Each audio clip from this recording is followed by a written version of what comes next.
14장 4절 회귀개수의 유의성 검정을 공부하겠습니다. 이 절에서 학습하고자 하는 것은 크게 두 가지입니다. 하나는 우리가 앞에서 배웠던 이 회귀직선 y는 이퀄 베타 제로 더하기 베타 1 x라는 이와 같은 회귀직선에 대한 기울기 베타 1의 유의성 검정을 하려고 하고요. 또 하나는 이와 같이 독립변수와 종속변수 사이의 관계를 나타내는 이 회귀직선이 과연 타당한지를 검증하는 타당성 검정, 이 두 가지를 해보려고 합니다.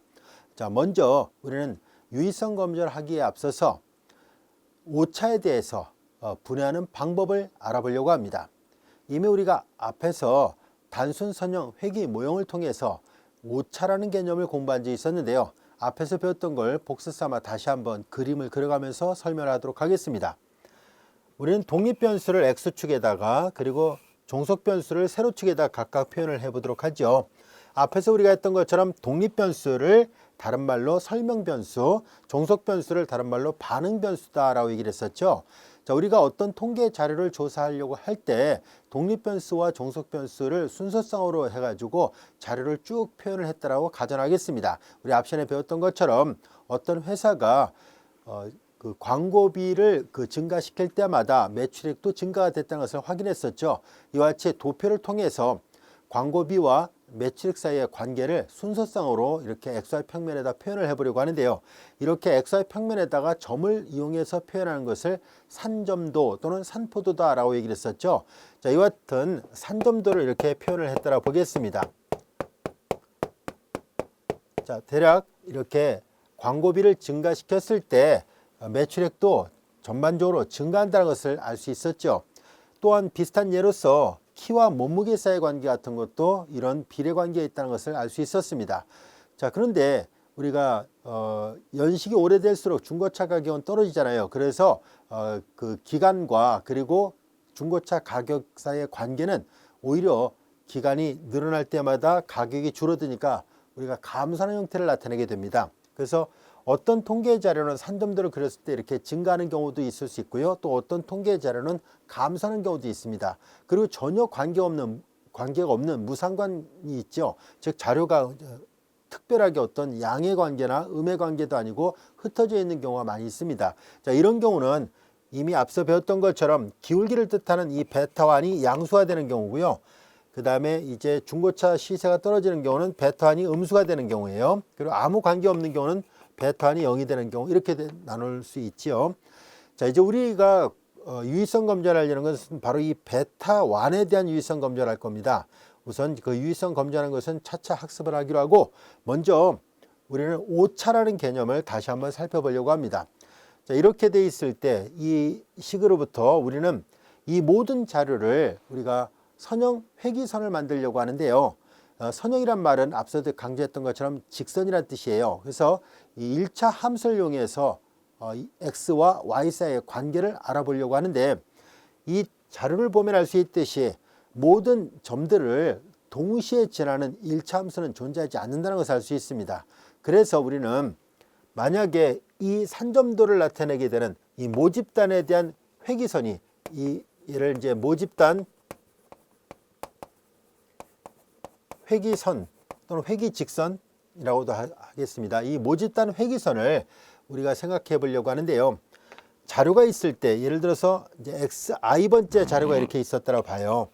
xi번째 자료가 있을 때 실질적으로 그 자료가 이 직선 위에 놓여 있는 경우도 있지만 이 직선 위에 있는 자료도 있지만 보다시피 많은 자료들이 직선 위에 놓여 있지 않는 경우들이 많습니다. 자, 그러다 보니까 당연히 이 xi를 대입했을 때 이 자료를 xi, yi라 쓴다면은 실질적으로 이 직선에다 대입했을 때와 실제 자료는 많은 차이가 있다는 것을 알 수 있습니다. 우리는 이 차이를 우리가 오차라고 얘기를 하고 이것을 입시론 i라고 표시를 해보려고 합니다. 그래서 단순 선형 회귀 모형이라는 것을 우리가 앞에서 배웠었을 때 그때 y는 베타 0 플러스 베타 1 x 플러스 입시론 이렇게 표현을 했었죠. 여기서 이 x가 설명 변수였고요. y는 반응 변수였었습니다. 그리고 이 베타 0, 베타 1은 모수였었죠. 이들 각각을 이제 찾아야만 이 노란색 직선의 방정식을 구할 수 있는데요. 이 두 모수에서 이 베타 제로는 y절편을 나타냈었고요. 그리고 이 베타 1은 기울기를 나타낸다라고 얘기를 했었습니다. 그리고 이 입시로는 보다시피 이 실제 자료의 위치와 직선 위에 있는 함수값의 차를 나타내니까 이것은 오차예요. 이 오차가 확률 변수가 된다라고 얘기를 했었죠. 그래서 y도 확률 변수라 얘기를 했었습니다. 이 확률 변수에서 표현되니까 얘도 확률 변수고요. 이때 x는 독립 변수란 말을 붙이기는 하지만 실질적으로 확률 변수는 아니다라고 얘기를 했었죠. 왜냐하면 각각의 데이터 값을 대입을 하니까 하나하나의 데이터를 대입하면 상수가 된다라고 얘기를 했었습니다. 자, 여기에서 우리는 오차의 조건을 앞에서 배웠었죠. 평균은 제로가 되고 분산은 같은 등분산 조건 시그마 제곱이 되고, 그리고 각각은 이 변수의 선택에 무관한 확률적으로 독립이어야 되고, 그리고 각각은 이제 정규 분포를 따른다라고 얘기를 했었습니다. 그런 조건을 다 만족한다는 가정하에서 이걸 다루고 있었죠. 자, 그러다 보니까 우리는 이 모집단 회귀선의 평균을 계산해 볼까요? 그래서 기대값을 계산해 보면은 얘는 확률 변수가 아니라 하나의 그 상수값이잖아요. 절편도 구해지고 기울기도 구해지고 자료값을 대입하면 이거 하나의 상수고요. 근데 이 입시로는 확률 변수였었습니다. 그런데 이 확률 변수의 기대값은 0이다라고 가정했었으니까, 그리고 덧셈에 대한 기대값은 각각의 기대값의 합과 같죠.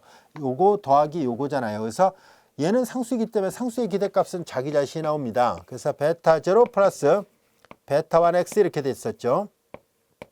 그리고 플러스 오차의 기대값은 0이라고 가정했으니까 플러스 제로예요. 따로 쓰지 않겠습니다. 자, 그래서 우리는 이 y의 기대값을 보통 이제 y바 이렇게도 보통 표시하죠. 자, 이제 요 식을 우리는 모집단 회귀선이라고 얘기를 하고요. 요거는 앞서 얘기했던 것처럼 단순 선형 회귀 모형이었었습니다. 이 단순 선형 회귀 모양의 기대값을 계산한 것이 이 노란색 모집단 회귀선이었다라는 것을 알 수 있습니다. 자, 이렇게 단순 선형 회귀 모형에 보면 오차라는 개념이 있었다는 것을 알 수 있는데요. 우리는 이제 이 오차를 좀 더 분해를 해서 생각해 보려고 하는 거예요. 우리는 앞에서 이 모수를 결정하기 위해서 베타 제로, 베타 1이라는 이 두 개의 모수를 결정하기 위해서 우리는 다음 같은 것을 생각했었죠. 이 베타 제로의 추정량을 B0, 베타 1의 추정량을 B1이라 한다면은, 자, 이와 같은 것을 생각했었는데, 이것을 이 밑에 있는 요거랑 구별하기 위해서 얘를 뭐라 얘기를 하냐면은, 얘는 모집단 회귀선이라 얘기를 하고 노란색으로 표시했다면 얘는 표본 회귀선이라고 얘기를 합니다. 자, 여기에서 우리는 이 B0는 베타 제로의 추정량이고요. B1은 베타 1의 추정량입니다.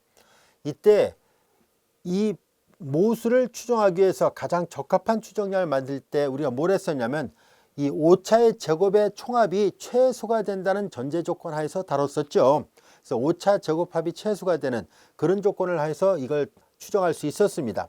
또 그렇게 해서 얻어진 이 추정량이 아주 좋은 추정량이라는 것을 이미 앞 시간에서도 언급을 했었습니다.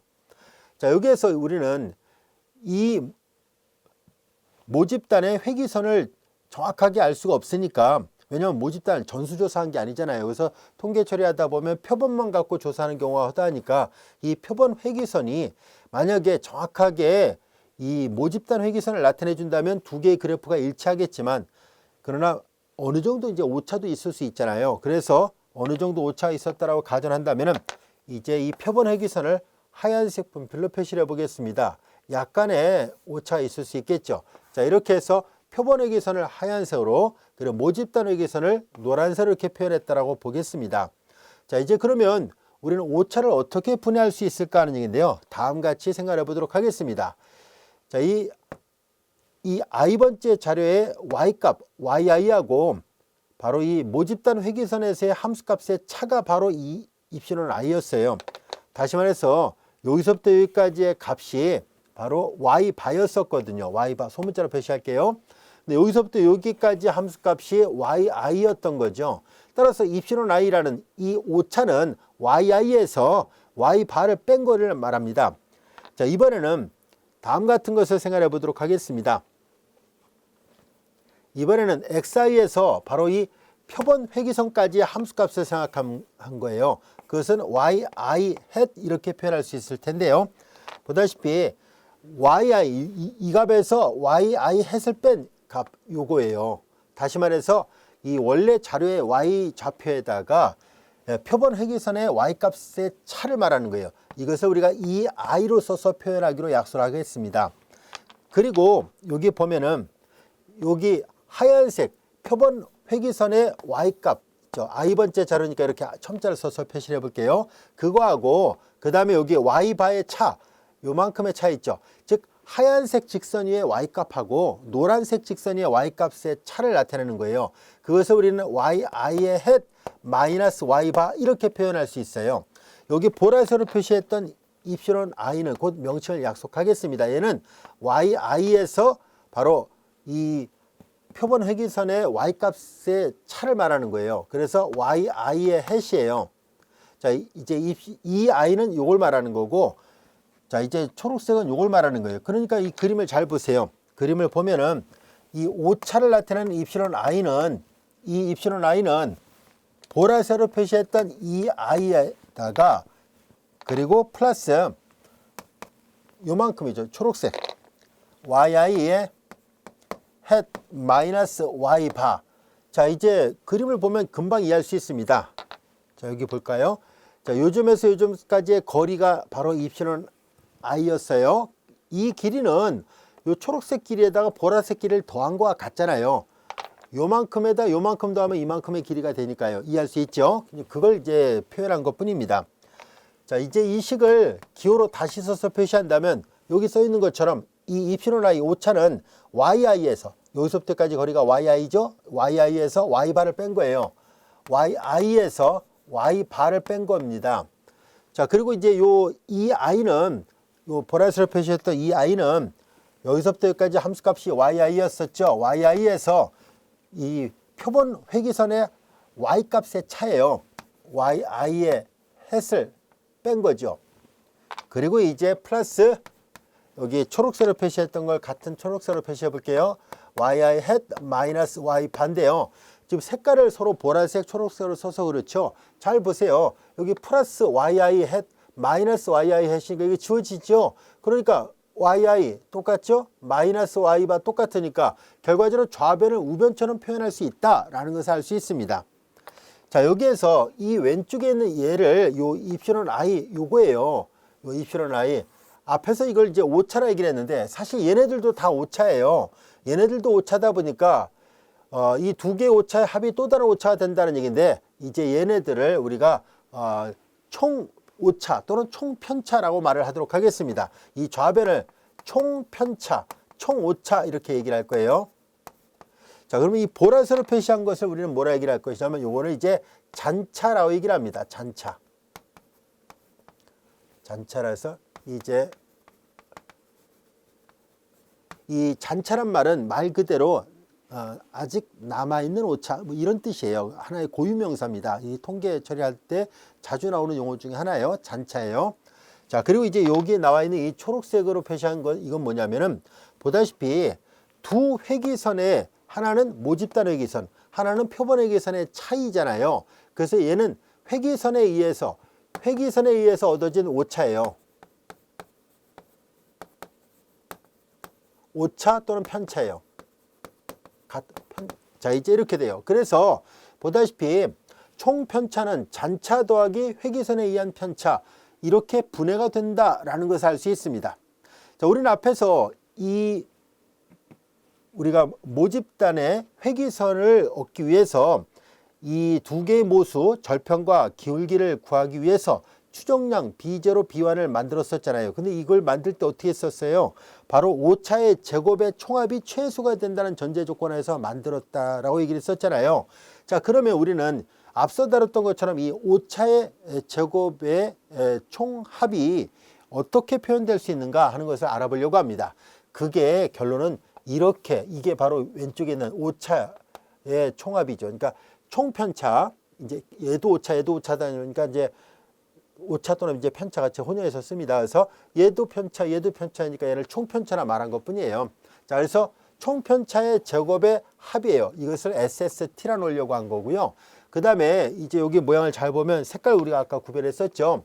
yi 했으니까 여기를 보라색, 여기 yi hat 마이너스 y 바니까 이거네요. 초록색. 자, 이제 얘가 회기선에 의한 편차였었죠. 그래서 회기선에 의한 편차의 제곱의 합이라서 회기제곱합이라 말을 붙인 거예요. 그 다음에 이제 이 보라색은 잔차라고 얘기를 했었죠. 잔차의 제곱의 합이에요. 잔차도 다르게 본다면 남아있는 오차라고 얘기를 했었으니까 이제 우리 책에서는 오차 제곱합이라고 했는데 다른 통계책 같은 데서는 잔차 제곱합 이렇게 표현하기도 합니다. 같이 혼용해서 사용합니다. 그러니까 잔차 제곱합 이렇게. 얘가 바로 잔차 제곱합이에요. 얘는 회기 제곱합이고요. 얘는 총 제곱합이고요. 그래서 총 제곱합 SST라 쓴 거고요. 회기 제곱합은 리글레이션의 약자를 써서 R로 쓴 거예요. 그 다음에 이제 오차 제곱합은 에러의 약자를 써서 E라 쓴 거고요. 그래서 SST는 SSR 플러스 SSE로 분해가 된다는 것을 알 수 있는데요. 물론 증명해야 됩니다. 왜냐하면 우리가 지금 확인한 거는 제곱이 아니라 그냥 등식일 뿐이거든요. 잔차 더하기 회기선에 의한 편차가 바로 총편차인데 여기는 좀 제곱을 하고 더했는데도 불구하고 분리가 됐다라고 말하고 있거든요. 왜 그렇게 되는지 그걸 증명해 볼 생각입니다. 우선은 일단 용어부터 먼저 학습을 할 거예요. 이렇게 해서 총 제곱합은 회기 제곱합 플러스 오차 제곱합으로 분리가 과연 되는지 곧 살펴보겠습니다. 그래서 이제 이게 증명이 되면은 이 두 개로 분해가 된다라는 것을 이해를 하자는 얘기고요. 이런 제곱합들을 각자의 자유도로 나누게 되면 분산을 나타내게 돼요. 그래서 분산이니까 변동량과 관련이 있잖아요. 그래서 다른 말로 변동량이란 말을 붙여서 얘를 잔차 변동량 또는 오차 변동량, 얘는 회기 변동량, 얘는 총 변동량 이런 말로도 사용하고 있습니다 라는 뜻이에요. 자, 이제 우리가 보이고자 하는 것은 분명히 총편차는 잔차 더하기 회기선에 의한 편차 두 개 합이었을 뿐이에요. 이 길이는 이 길이하고 이 길이를 더한 건데 왜 이 길이의 제곱의 합과 여기서 합을 구한다는 얘기예요. 시그마는 각각의 데이터마다 다 구하겠다는 얘기죠. 이 길이의 제곱의 합과 요 길이의 제곱들의 합과 요 길이의 제곱 합이 왜 각각 더한 게 같을까 하는 것을 확인해 보도록 하겠습니다. 자, 이걸 이해를 하려면은 우리 앞에서 배웠던 것이 좀 필요합니다. 자, 우리는 앞에서 배웠던 식에서 이 모집단 회계선을 여기다 조그맣게 써볼게요. y 바는 이퀄 베타 0 플러스 베타 1 x였었죠. 자, 이렇게 돼 있고 이게 모집단 회계선이었었고요. 표본 회계선은 이거잖아요. 자, 우리는 앞에서 배웠던 성질에서 뭐가 있었냐면은 자, 이 얘를 계산할 때 우리가 B0 값을 다음같이 구했었죠. 이 B0 값은 Y바, 이 Y바, 모집단 회계선 Y바 마이너스 B1 X바를 이용해서 표현할 수 있었습니다. 앞 시간에 배웠던 내용입니다. 자, 이제 얘를 여기다 이렇게 대입을 해 보면은 yi hat은 B0 대신에 Y바 마이너스 B1 X바 그리고 플러스 B1 X였었는데요. 이걸 다시 써보면은 자, 여기 보면은 Y바 이렇게 쓰고요. 그 다음에 플러스 B1을 묶어내면은 자, B1을 묶어내고 자, 여기 i가 빠졌네요. 여기 i가 있어야 돼요. yi일 때 대응하는 xi를 썼으니까요. 그래서 B1을 묶어내면은 여기가 xi 마이너스 x바 이렇게 쓸 수 있어요. 그래서 이것이 바로 표본 회기선을 다시 표시하면 뭐 이렇게도 쓸 수 있고 이렇게도 쓸 수 있다라는 것을 알게 됐습니다. 그리고 앞 시간에 배웠던 것이 필요한데요. 앞서 스님이 설명하면서 여기쯤에다 아마 설명했던 기억이 있네요. 여기다 설명하면서 뒤에 가서 이걸 사용할 테니까 여백에다 적어놓고 잘 기억해 두자라고 얘기를 했었죠. 바로 뭐냐면은 이 추정량을 만들 때 제곱의 합이 최소가 된다는 전제 조건에서 만들잖아요.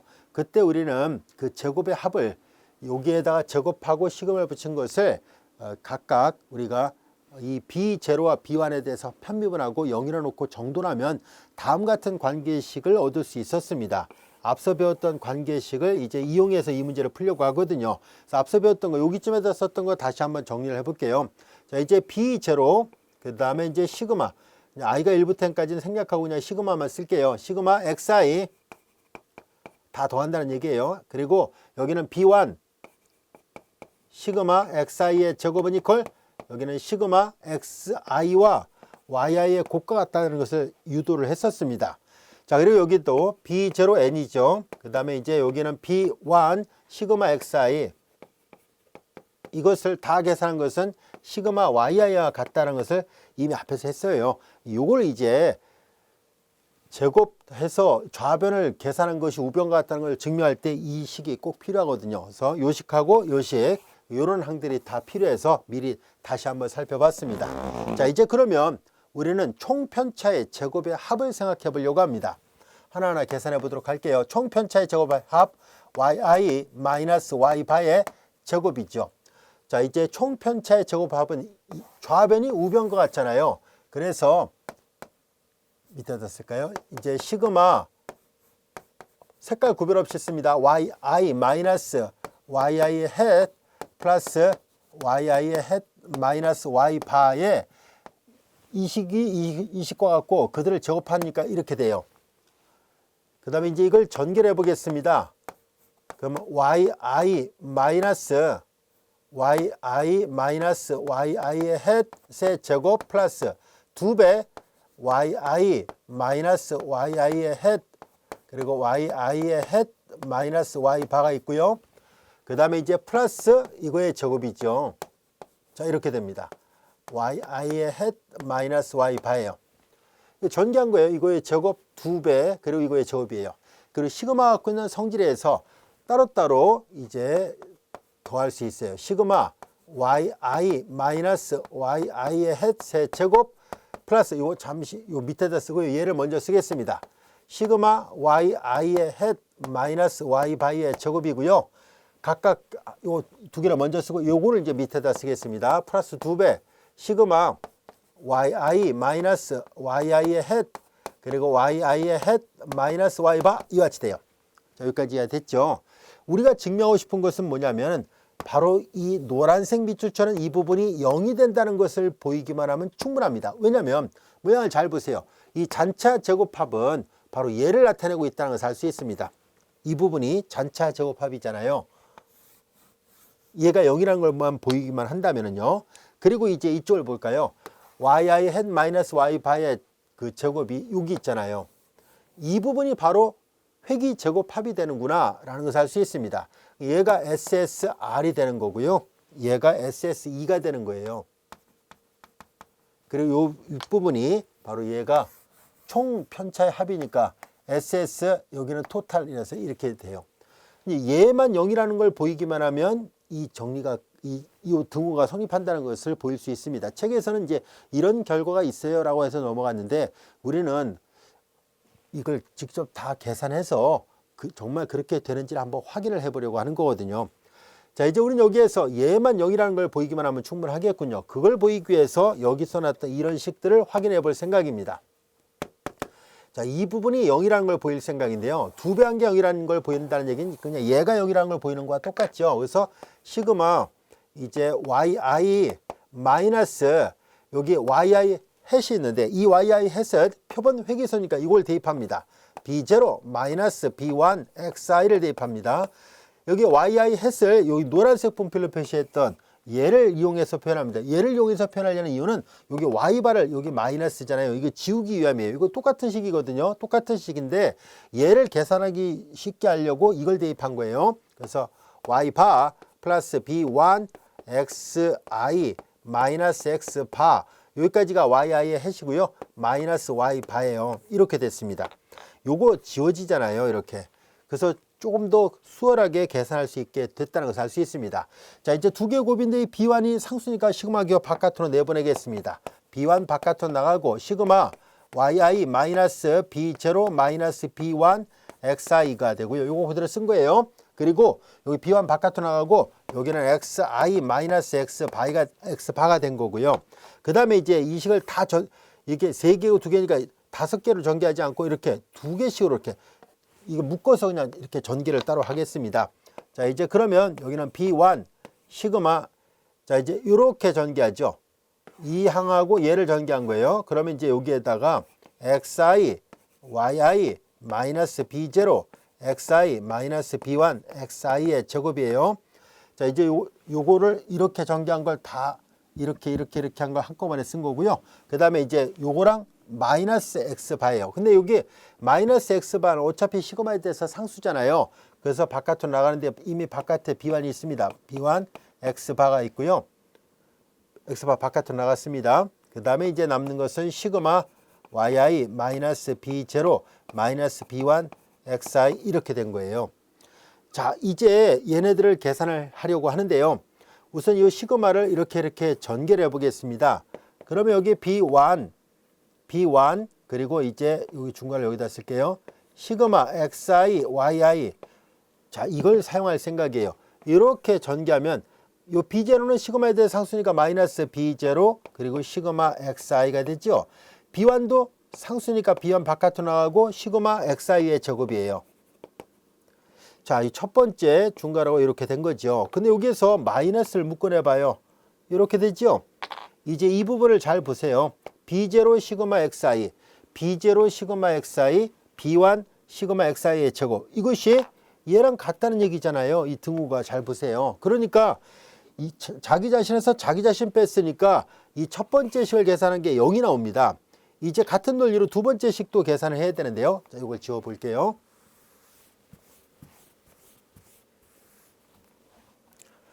자, 두 번째 식도 마이너스 b1 x바는 그대로 쓰고요.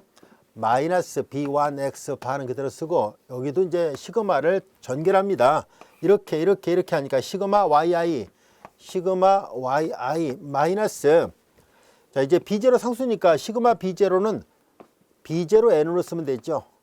그 다음에 이제 이렇게 전개하니까 마이너스 b1 상수니까 시그마 기호 바깥으로 나갑니다. 마이너스 b1 시그마 그리고 xi예요. 자, 이렇게 됐는데 여기도 앞에서 했던 것처럼 마이너스 묶어서 괄호를 이렇게 묶어봐요. 이제 이 부분을 봅니다. b0n이 있고요. 플러스 b1 시그마 xi, 정확하게 이 부분이 되죠. 이것이 시그마 yi예요. 얘도 시그마 yi, 얘도 시그마 yi니까 이거 0이구나 라는 것을 알 수 있습니다. 같은 방법으로 얘도 0이었었잖아요. 그러니까 0 더하기 0이니까 전체가 0이 나왔습니다. 이게 0이 나왔다는 얘기잖아요. 즉 이 노란색 빛을 켜는 부분은 0이 되는 게 맞구나 하는 것을 확인한 거예요. 0이 맞았습니다. 얘가 0이니까 그래서 남은 건 이 두 개밖에 안 남잖아요. 얘 세 번째 항이 0이었었으니까요. 그래서 확인해 본 결과, 자, 총 제곱합은 SST는 SSR 플러스 SSE가 되는 게 맞구나 라는 것을 알게 됐습니다. 그래서 총 제곱합은 회기제곱합하고 그 다음에 오차 또는 잔차 제곱합의 형태로 분해가 됐다는 것을 알게 됐습니다.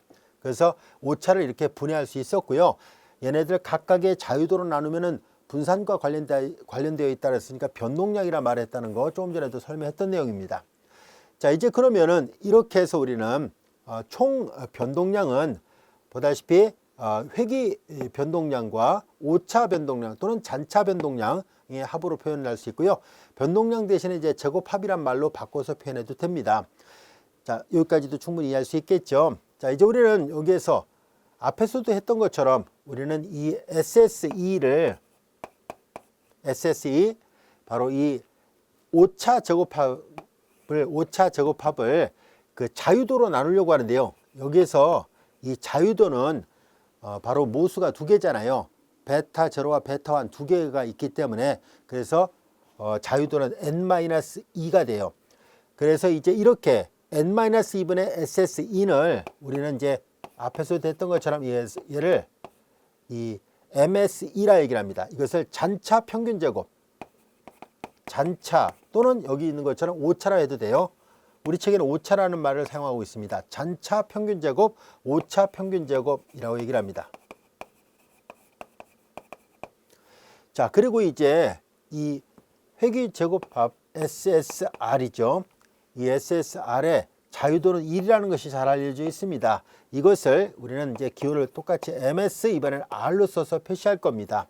자, 이제 얘를 잔차 평균 제곱이라 썼다면 얘는 보다시피 회귀 제곱합을 자유도 1로 나눈 거예요. 자유도 1이거든요. 그래서 얘를 우리는 회귀 평균 제곱이라 얘기를 합니다.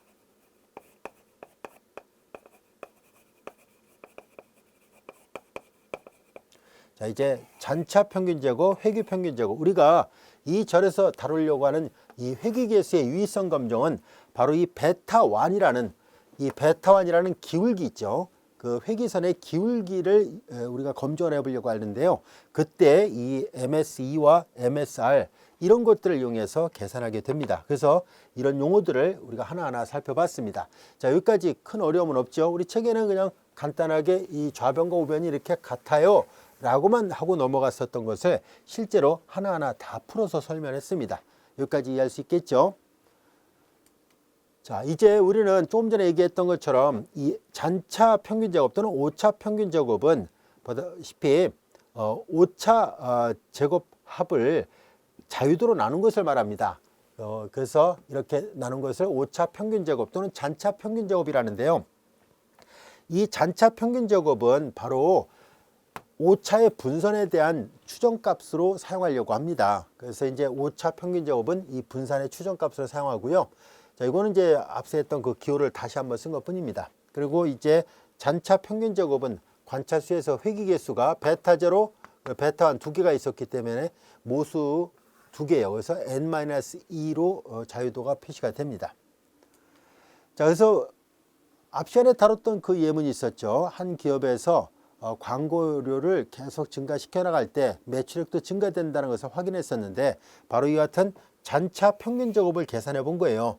그래서 잔차 평균 제곱을 다 계산해 보니까 1.63이 나오더라 라는 것을 알게 됐습니다. 자, 이제 우리는 앞서 얘기한 것처럼 이 기울기에 대한 유의성 검증을 해 보려고 합니다.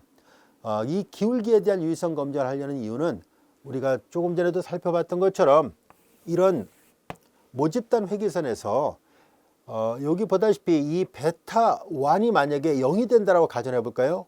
그러면 우리는 이 주어진 식에서 두 개의 변수 사이의 대응 관계를 알 수가 없게 되어버리죠. 우리는 회귀 분석을 한다는 것은 우리가 독립 변수의 변화에 따라서 종속 변수가 어떻게 되는지 그리고 더 나아가서 예측을 하려고 할 때 이 회귀 분석을 하려고 하는 거거든요.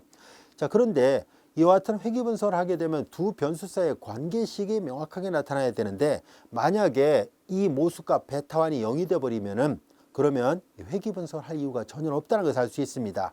자, 그래서 우리는 이제 유의성 검증을 할 때 다음같이 귀무가설을 세웁니다.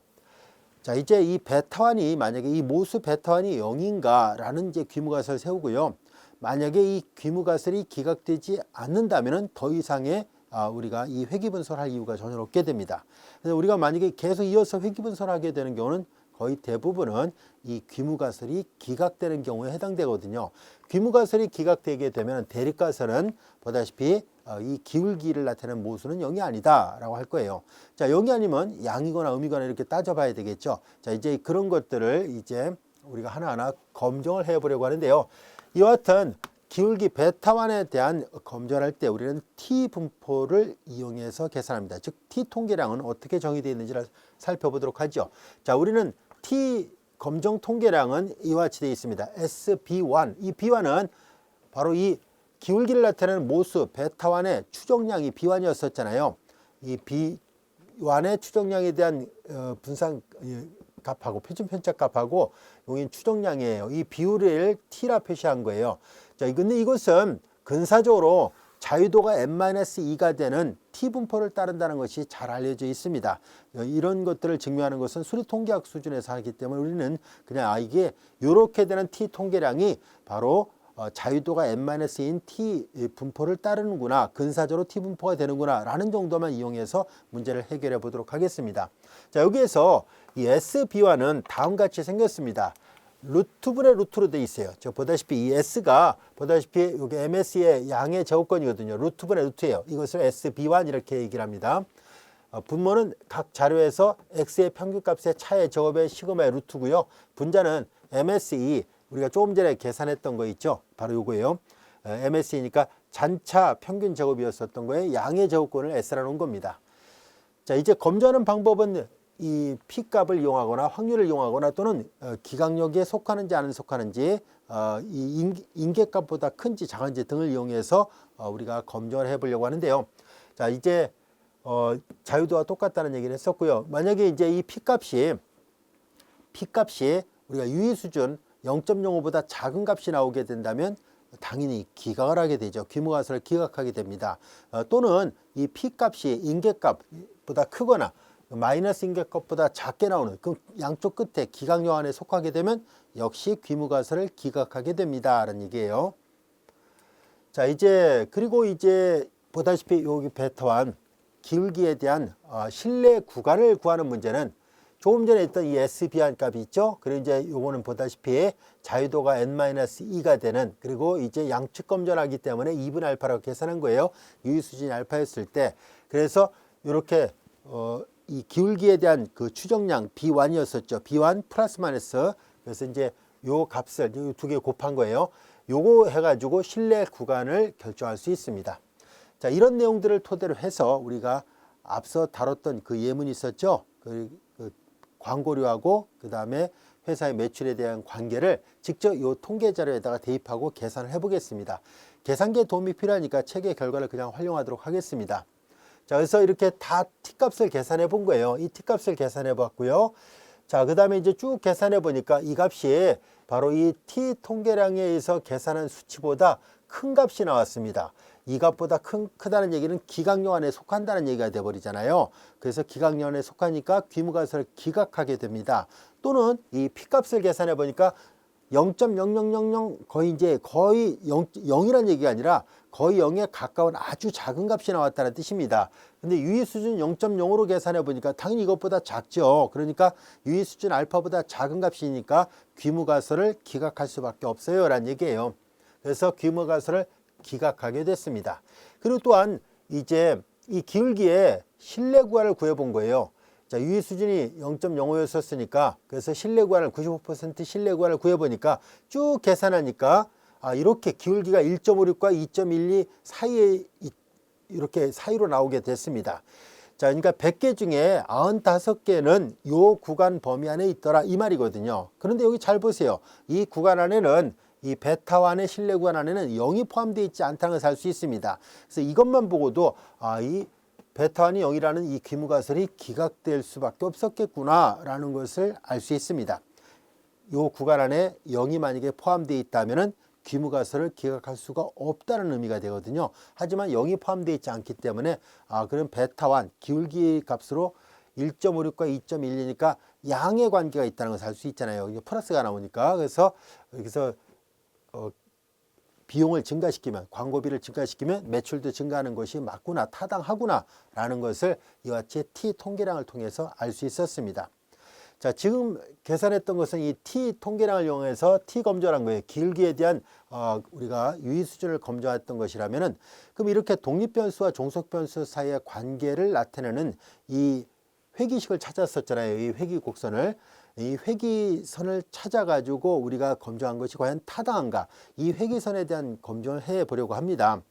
이 회기선에 대한 검증에 대한 적합도를 검증하는 것은 F 통계량이라는 것을 이용합니다. 자, 이제 베타1을 우리가 추정하는 것은 T 통계량을 이용하지만 우리가 적합도를 검증할 때는 F 통계량을 사용하려고 한다는 것 잘 이해를 해두세요. 자, 그러면 F 검증을 한다는 얘기인데요. F 통계량 어떻게 약속되어 있는지 보겠습니다. F 통계량은 이제 귀무가설과 대립가설은 똑같습니다. 이렇게 했을 때 MS2분의 MSR이에요. 조금 전에 했던 거 있죠.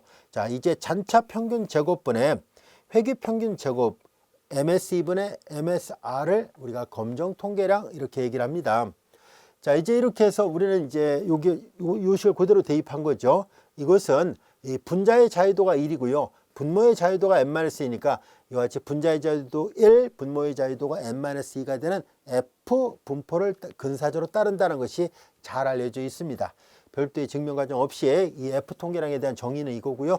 요걸 따른다는 것은 지금 결과만 활용하도록 하겠습니다. 자, 이제 그러면 우리는 검증하는 방법은 역시 P값을 이용하거나 또는 확률을 이용해서 확률을 이용하거나 또는 기각요한에 속하는지를 이용해서 확인하게 되는데요. 이 F 통계량은 T 통계량, T 검정과는 다르게 오른쪽 우측 검정만 하게 됩니다. 그래서 왜냐하면은 MS2분의 MSR의 크기가 크면 클수록 오차가 커지거든요. 그래서 기각될 가능성이 높아지니까 우측 검정, 한쪽 검정만 해요. 그래서 부등식이 한쪽만 돼 있습니다. 그래서 어떤 F 값을 계산했을 때 이 인계값보다 크게 나오면 기각을 하겠습니다 라는 얘기예요. 또 확률값이 앞서 얘기했던 것처럼 유의 수준보다 작게 나와도 역시 기각한다는 뜻입니다. 자, 그래서 우리는 이제 앞에서 우리가 다뤘던 것처럼 이렇게 분산 분석표를 만들어 봅니다.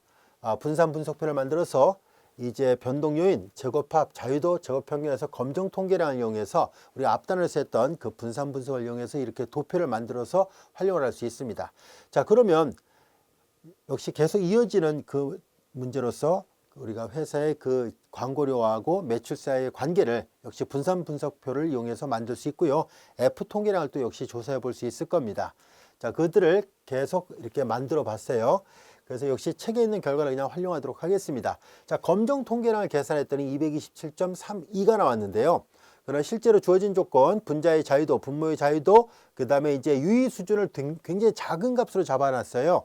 그렇게 했음에도 불구하고서 이 임계값이 11.26인데 이 검정 통계량이 11.26보다 월등히 큰가 227.32가 나오더라고요. 그래서 이렇게 돼버리면은 기각류 안에 속한다라는 뜻이잖아요. 그래서 이렇게 되면 귀무가설을 기각하게 됩니다라는 얘기예요.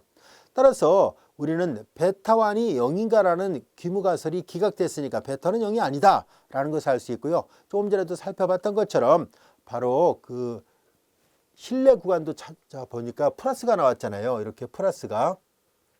그래서 베타는 양수고 1.56과 2.12 사이쯤에 있겠구나. 다시 말해서 우리가 광고비를 더 많이 지출할수록 소득이 그러니까 매출액이 더 많이 증가하는 것이 타당하다라는 적합도 검증을 하게 된 것입니다. 자, 이제 이렇게 T 통계량을 이용해서 베타1을 검증하고 그리고 F 통계량을 이용해서 적합도를 검증하게 되는데요. 이렇게 단순 선형 회귀 분석을 하게 될 경우는 이 T 통계량과 그리고 F 통계량에 의해서 얻어진 결과가 동일하게 나와요. 둘 다 똑같이 귀무가설이 기각돼 버렸잖아요. 그래서 이 단순 회귀 분석에서는 T 검정하고 F 검정, 즉 T 검정은 이 베타1만 검정했었고 F 검정은 이 회귀선이 과연 적합한가를 한꺼번에 조사한 거였는데 그들이 다 같은 결과가 나오게 됩니다. 라는 것도 알 수 있습니다. 그래서 이제 그런 내용들을 이제 요약을 하면은 여기 이렇게 돼요. 여기 보다시피 개별적인 T 검정, 베타1을 검증하는 것과 그 다음에 전체적으로 이제 이 F 검정이 이제 토탈이라 해서 총체적 검정이라고 얘기를 하게 되는데요. 두 개의 결과가 같게 나오고요. 그 다음에 이렇게 보다시피 그 통계량 값도 일치하게 된다는 특징을 갖고 있습니다. 그리고 F 검정은 오른쪽 단측 검정만 한다는 것도 알아두세요. 자, 이제 이어서 우리는 14장 5절에 결정계수라는 것을 하나 약속을 하려고 합니다. 자, 회귀 모양의 적합도에 대한 판단 기준으로서 이와 같은 계수값을 활용할 수도 있는데요. 절대적인 기준은 아닌데요. 필요하다면 이제 이런 계수값을 비교해 봄으로 해서 좀 더 정확하게 더 판단해 볼 수 있다라는 것을 다뤄보려고 합니다. 자, 결정계수에 대한 정의는 통계적 정의는 다음과 같이 되어 있습니다. 자, SST분의 SSR이에요.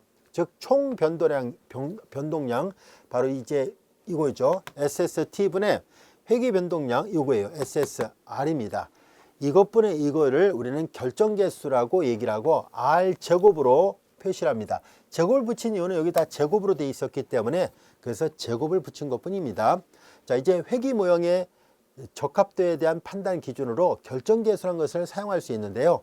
자, 이제 이것은 뭘 나타내 주냐면 이 직선이 점들에 얼마나 가까이 있는가, 즉 이렇게 이 점이 있을 때 우리가 찾았던 이 회기선이 직선이 점하고 얼마나 가까이 있는가, 즉 점들이 직선에 얼마나 가까이 있는가를 나타내는 척도입니다.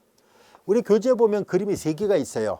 한쪽은 거의 1에 가까운 거, 그 다음에 이제 중간, 그 다음에 거의 이제 0에 가까운 거 이렇게 되어 있는데요. 보다시피 이 자료가 이 회계선에 많이 흩어져 있다면은 이 결정계수 값이 작은 값이 나오게 됩니다. 그래서 이 총 변동량분의 회귀 변동량이 만약에 밀접하게 가까이 있다라고 한다면은 그러면은 거의 꼭 1이라는 보장은 없지만 1에 가까운 값에 나타나게 됩니다라는 얘기예요. 자, 그래서 얼마나 가까이 있는가를 나타내는 척도가 됩니다라는 뜻이에요. 자, 그래서 교재에 보면은 그림도 있고요. 그 다음에 이 결정계수는 SST분의 SSR이었었잖아요. 그런데 여기 보세요. 자, 이제 여기 보면 SST는 SSE 더하기 SSR이었었기 때문에 분자 SSR은 이걸 넘기면 SST-SSE잖아요. 자, 그래서 이 결정계수 R 제곱은 SST분의 SSR이었는데 SSR은 SST-SSE가 됐죠.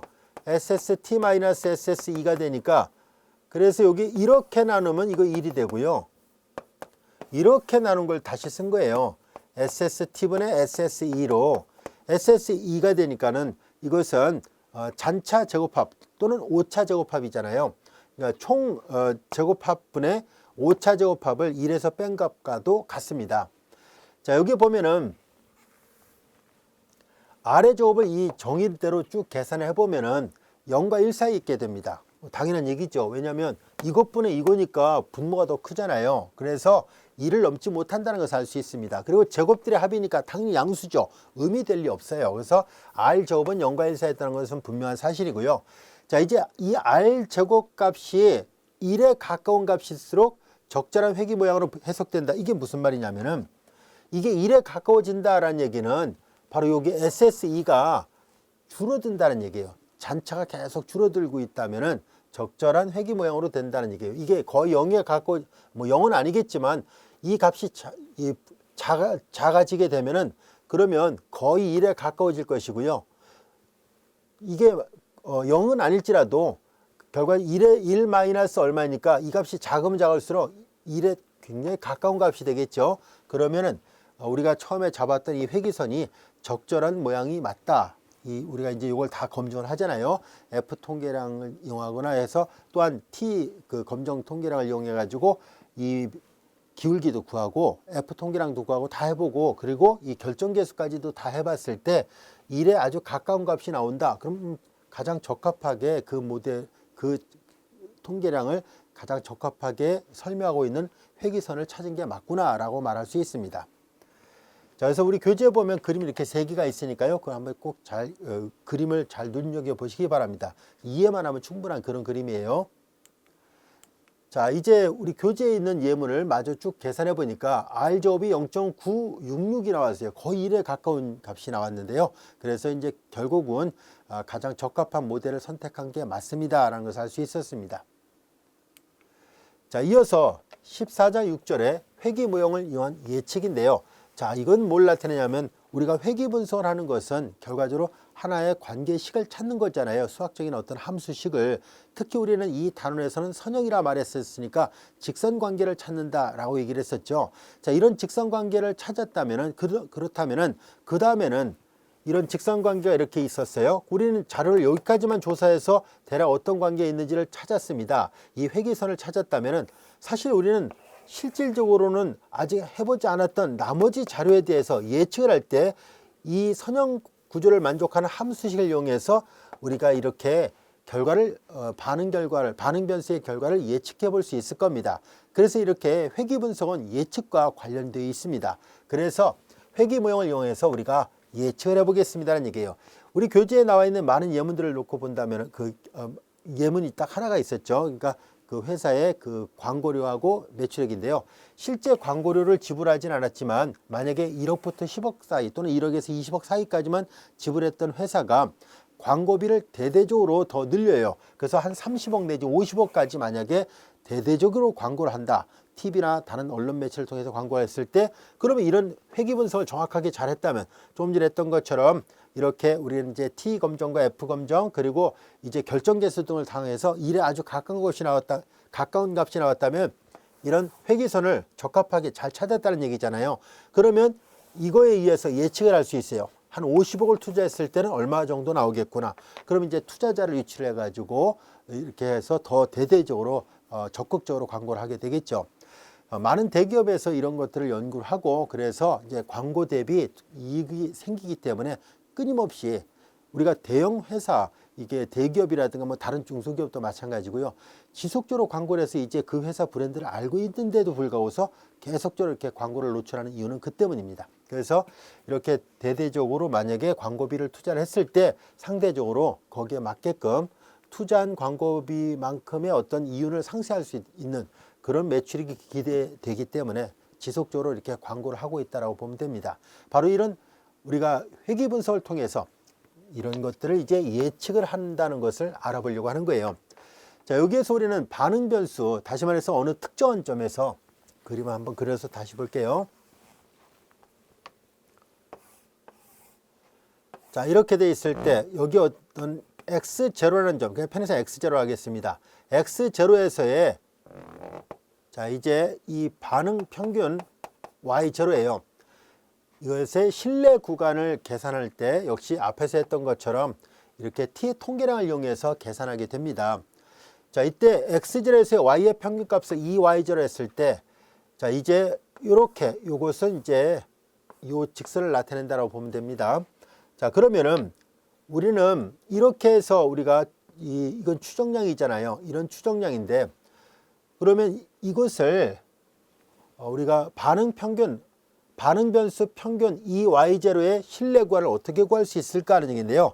그것은 이 식에다가 대입하고 정돈을 하면은 다음 같은 모양이 나타납니다. 여기 s, y0 헷하고 s는 이런 모양이에요. 여기 잘 보면은 요 식에 보면은 x0-x바가 s, y0 헷의 분자 부분에 있습니다. 즉 여기 보면은 s, y0 그러니까 신뢰 구간을 결정할 때 이게 나타나거든요. 근데 x0-x바라고 되어 있었으니까 만약에 x바가 x자료의 평균이 여기쯤에 있었다라고 가정할게요. 우리가 조사하려는 것이 이 평균에 아주 가까이 있는 경우라면은 그러면 이제 이거 보세요. 이게 만약에 x0가 x바하고 아주 가까이 있다면 이게 거의 0에 가까워지겠죠. 만약에 x0가 x바와 똑같다라고 가정할게요. x0가 x바와 똑같다라고 가정한다면은 이게 0이 돼 버립니다. 이게 0이 돼 버리겠죠. 자, 이제 그리고 루트 n분의 1에서 sy0 계산을 하는데요. 자, 여기 보다시피 여기다 다 대입해서 계산한다면은 요 값이 더 이 y0를 중심으로 더 좁아지잖아요. 왜냐면은 이 값이 만약에 0이 아니면 이거에다 이만큼을 더해서 루트를 씌웠다 할지라도 sy0 값은 조금 더 커지죠. 이게 0이었을 때에 비해서. 그 말은 곧 뭐예요? 자, 이 신뢰 구간의 폭이 더 넓어진다는 얘기예요. 그래서 우리 교재에 보면 그림이 그려져 있거든요. 그 그림을 그려보려고 합니다. 자, 만약에 이 x0가 x바 평균에 있는 점이라면 요 폭이 바로 이게 신뢰 구간이에요. 반응 변수 평균의 신뢰 구간이 요건데요. 자, 이 구간이 x0가 x바일 때가 제일 작고 그리고 이 x바보다 멀어지면 이 x0 값이 우리가 선택한 값이 x바보다 멀어지잖아요. 그러면 여기 보다시피 이렇게 돼 있잖아요. 이런 식으로 돼 있습니다. 자, 이제 교재는 이걸 점선으로 표시하고 이게 실선으로 표시했는데 우리 색깔로 구별해 보겠습니다. 보다시피 이 폭이 이게 제일 좁다라는 얘기예요. 나머지는 이게 더 커요. 그래서 이게 신뢰 구간이 넓어진다는 얘기는 예를 들어서 이게 넓으면은요, 이 신뢰 구간이 넓어버리면은 그만큼 예를 들어서 통계적인 어떤 결론을 내리기가 어려워지죠. 예를 들어서 만약에 어떤 이제 값을 계산했는데 평균이 예를 들어서 81에서 83 사이다 그러면 대략 82 정도 되나 보다 이렇게 말할 수 있겠지만은 만약에 70에서 90 사이다 그러면 평균이 도대체 어디에 있다는 얘기인지가 불분명하죠. 이 정가운데를 잡을 수는 없잖아요. 이 구간 안에 있을 예를 들어서 100개 중에 예를 들어서 알파를 유의 수준을 이제 0.0으로 잡은다면은 100개 중에 95개는 이 구간 안에 있다 이런 의미일 뿐이지 이 정가운데가 평균이다라고 말할 수는 없잖아요. 자, 그러다 보니까 이 신뢰 구간의 폭이 넓어지면 넓어질수록 확률은 떨어집니다. 우리가 정확하게 결정하기는 어려워지죠. 그래서 이 신뢰 구간의 폭이 좁으면 좁을수록 정밀도가 높아지게 됩니다. 그래서 이렇게 x바 즉 평균보다 멀리 있는 자료에 대해서 계산하면 할수록 이 통계 자료에 대한 신뢰도가 떨어질 수밖에 없어요 라는 뜻이에요. 이해할 수 있겠죠? 자, 그래서 이 교재에 나와 있는 우리 교재에 나와 있는 이런 그림 여러분들 충분히 이해할 수 있을 겁니다.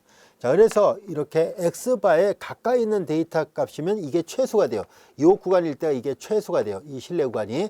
그리고 얘로부터 멀어지면 오차가 커진다는 것도 알 수 있습니다. 그래서 이제 그런 내용을 설명하고 있고요. 그 다음에 이제 이와 같이 반응 변수 평균에 대한 것이 그렇고요. 그 다음에 이제 개별적인 자료에 대해서는 역시 이렇게 신뢰 구간은 또 이렇게 해서 구하게 됩니다는 얘기예요. 여기 이 데이터 값 여기 달라진 것은 이 1을 하나 더 더한 것밖에 차이가 없습니다.